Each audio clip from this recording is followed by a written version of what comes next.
సాధించుకున్న తెలంగాణ రాష్ట్రానికి ఆనాటి 10 సంవత్సరాలలో తెలంగాణ సాంగ్ను కూడా లేకపోతే రాష్ట్ర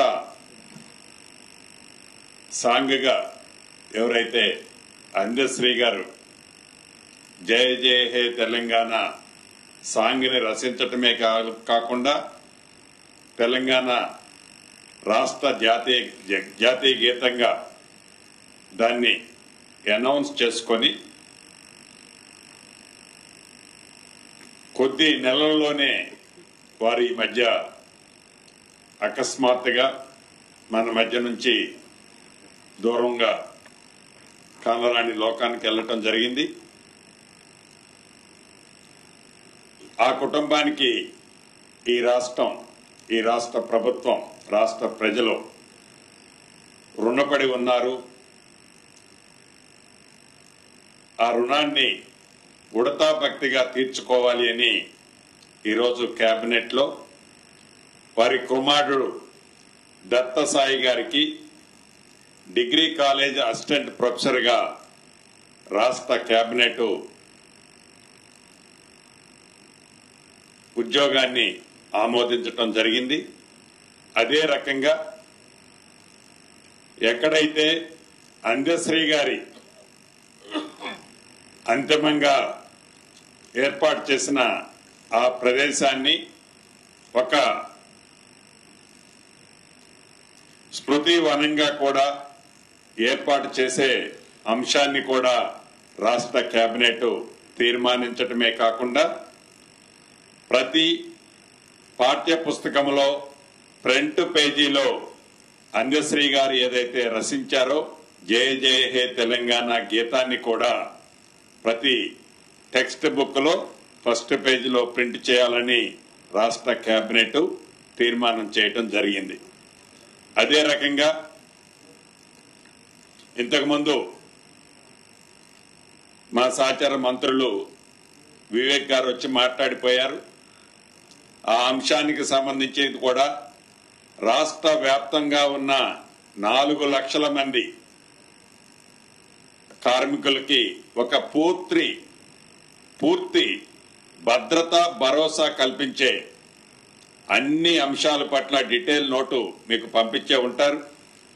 దాని పట్ల కూడా రాష్ట్ర కేబినెట్ మా నాయకులు రాహుల్ గాంధీ గారి ఆలోచనలకు అనుగుణంగా వారికి పూర్తి భద్రత కల్పించే విధంగా 4 లక్షల మంది, సుమారు 4 లక్షల మందిలో 3 లక్షల మంది వరకు హైదరాబాదు ఈ జిహెచ్ఎంసీ పరిధిలోనే నివసిస్తారు. వారందరికీ పూర్తి రక్షణ, భద్రత, భరోసా కల్పించే విధంగా ఈరోజు చట్టాన్ని కూడా కేబినెట్ ఆమోదించడం జరిగింది.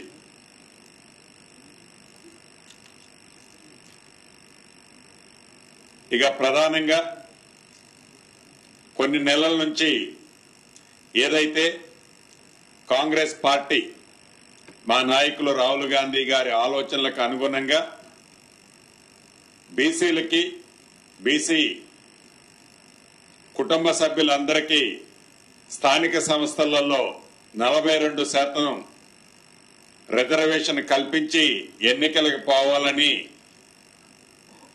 రాష్ట్ర కేబినెట్ అప్రూవ్ చేసి అసెంబ్లీలో పాస్ చేసుకుని బిల్లుని అది గవర్నర్ గారికి పంపితే అది గవర్నర్ గారి దగ్గరే హోల్డ్ అయింది. అయినా కూడా ఆర్డినెన్స్ తీసుకొచ్చి ఆర్డినెన్స్ ప్రకారం ఎలక్షన్ కి పోయినప్పుడు కొంతమంది ఛాలెంజ్ చేసిన దాని ప్రకారం రాష్ట్ర హైకోర్టు దాన్ని స్టే విధించడం జరిగింది. స్టే విధించిన తర్వాత మళ్లీ సుప్రీంకోర్టుకి ప్రభుత్వం అప్రోచ్ అవటం, ఆ కేసు సుప్రీంకోర్టులో డిస్మిస్ అయిన సంగతి కూడా మీ అందరికీ తెలిసిందే.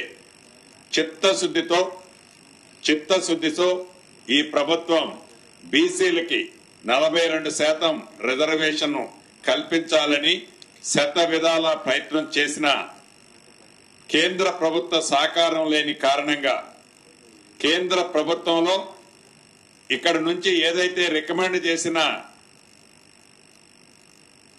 ఫైలు రాష్ట్రపతి గారి దగ్గరే హోల్డ్ అయి ఉండటం కారణం చేత కోర్టులలో కూడా ప్రభుత్వానికి వ్యతిరేకంగా నిర్ణయం వచ్చిన కారణం చేత రాష్ట్ర ప్రభుత్వం కోర్టులో ఫైట్ చేస్తూనే ఏదైతే 15th ఫైనాన్స్ కమిషన్ నుంచి రాష్ట్రానికి రావాల్సిన లోకల్ బాడీస్ కి రావాల్సిన సుమారు 3,000 కోట్లు ఈ మార్చితో అవి ల్యాప్స్ అయిపోయే పొజిషన్ ఉంది. దాన్ని దృష్టిలో పెట్టుకొని పార్టీ పరంగా బీసీ సోదరులకి 42% రిజర్వేషన్లో సీట్లు అలాట్ చేస్తూ మొదట గ్రామ పంచాయతీ ఎన్నికలు నిర్వహించాలని ఈ రోజు కేబినెట్ నిర్ణయించడం జరిగింది. మిగిలిన ఎంపీటీసీలు, జెడ్పీటీసీలు, అదే రకంగా మున్సిపల్ కార్పొరేషన్లు అన్ని కూడా కోర్టులో ఒక కంక్లూజన్ వచ్చిన తర్వాతనే వాటిని నిర్ణయం తీసుకోవాలని కూడా ఈ రోజు రాష్ట్ర కేబినెట్ లో సుదీర్ఘంగా చర్చించిన తర్వాత రాష్ట్రానికి కేంద్రం నుంచి రావాల్సిన సుమారు 3,000 కోట్లు గడిచిన 2 సంవత్సరాల నుంచి ఏవైతే ఉన్నాయో అవి కూడా యాజ్ పర్ నామ్స్ ప్రకారం మార్చితో ల్యాబ్స్ అయిపోతున్న కారణంగా రాష్ట్రానికి రావాల్సిన 3,000 కోట్లు ల్యాబ్స్ చేసుకోవటం ఇష్టం లేక స్థానిక సంస్థలు ఓన్లీ గ్రామ పంచాయతీ ఎన్నికలు పెట్టాలని ఈ రోజు కేబినెట్ నిర్ణయించడం జరిగింది.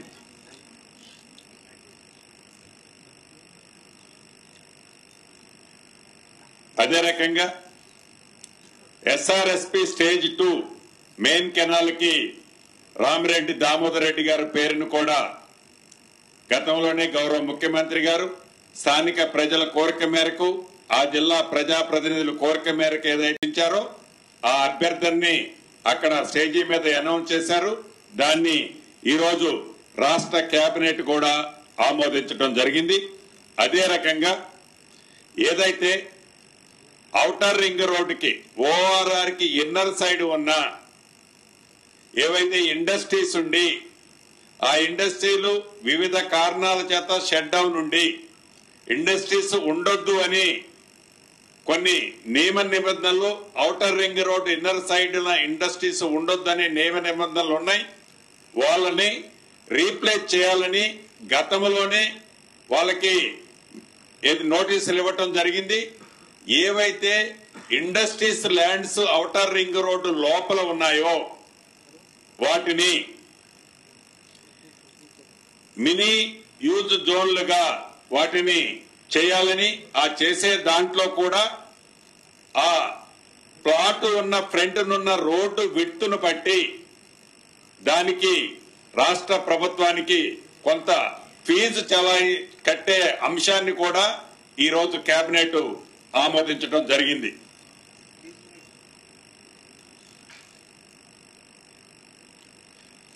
ఇక డిసెంబర్ 9 నాటికి ఈ ప్రజా ప్రభుత్వం ఇందిరమ్మ ప్రభుత్వం ఏర్పడి 2 సంవత్సరాలు పూర్తి కావస్తుంది. ఈ 2 సంవత్సరాల్లో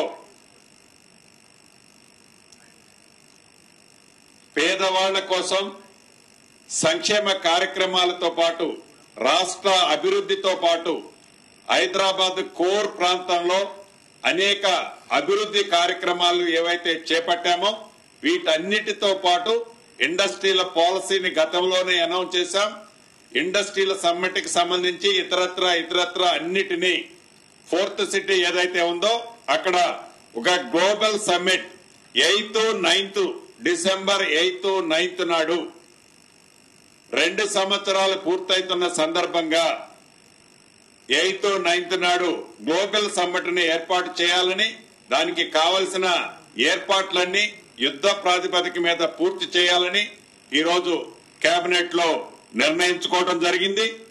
అదే రకంగా డిసెంబర్ 9 నాడు తెలంగాణ రేజింగ్ 2047 విజన్ డాక్యుమెంట్ ని కూడా ఆవిష్కరించాలని రాష్ట్ర కేబినెట్ ఈ రోజు కేబినెట్ లో నిర్ణయం తీసుకోవడం జరిగింది.